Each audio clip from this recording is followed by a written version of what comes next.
katapusan ng problema? Bakit parang lagi nang kailangan lumaban para sa kinabukasan? Ganito ba dapat ang buhay? Ganito ba dapat mamuhay?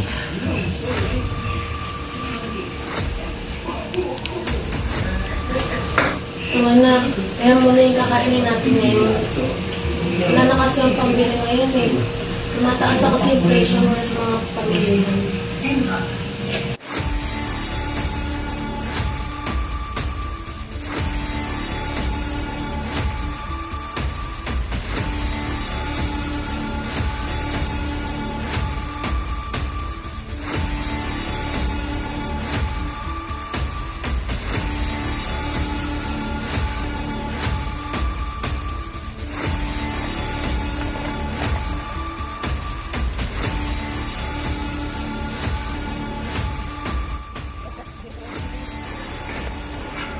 Kaya pre, sumabay pa itong pagtaas ng presyo ng mga bumili.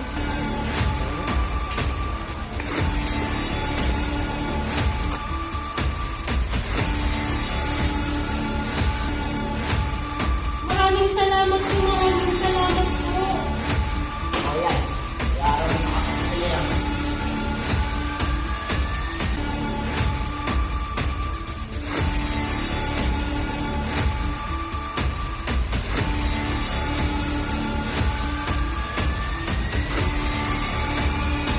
Labas si nanay ko!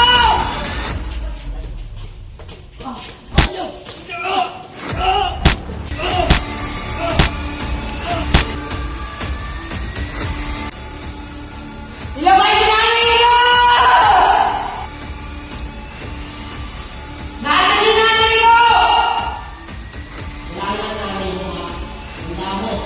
Tatakbo na sa kokoso mo. Wala na nanay mo. Ilabas mo nanay ko!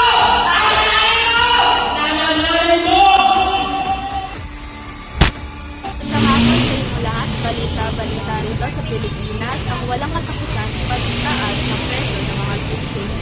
Narito tayo ngayon sa isang subdivision sa Bacoor, kung saan tayo ay mag-i-introduce ng isang tindera kung anong masasabi nila sa tungkol rito. Narito si Ate. Narito po si Ate. Ate, ano pong pangalan? Taliban niyo rin. Ate, may tanong lang po ako. Ano po yung opinion niyo sa pagtaas ng mga sobrang mahal talaga mabibihin ngayon. Kung para dati, liberation ng mga gulay ngayon, dati na mas mahal pa ng mga gulay. Kaya lang, salamat sa Allah. Taas ng presyo, mahirap sa Pilipino.